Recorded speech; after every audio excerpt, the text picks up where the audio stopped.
Hi, my name is Hunter. I work for Alien Gear Holsters in the customer service department.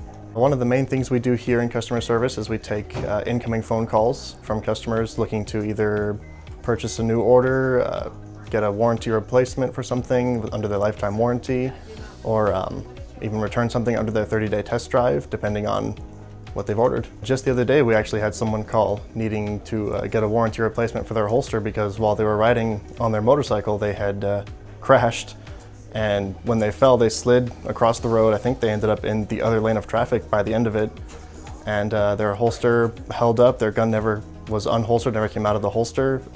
He said he had road rash on pretty much every part of his body except where his holster was. Here at Alien Gear, we believe in what's best for the customer. More times than not, we know life happens, and so if that does happen, we always encourage people to reach out to us. We're always happy to work with our customers, figure out a solution that's best for the customer. One of the best parts of working for Alien Gear, especially in this department, is how much I'm valued.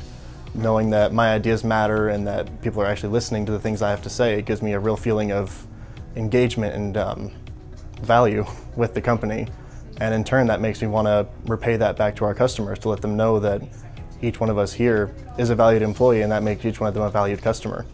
I mean, there's definitely a feeling of a lot of teamwork in the department. All of our agents were encouraged to help each other. If one of us has a question that anyone can answer, not just a supervisor, then we encourage people to help each other and answer those questions to let everyone's knowledge be heard and let everyone have that opportunity to shine with their skills. My name is Hunter in customer service, and if you ever have any questions, feel free to give us a call here.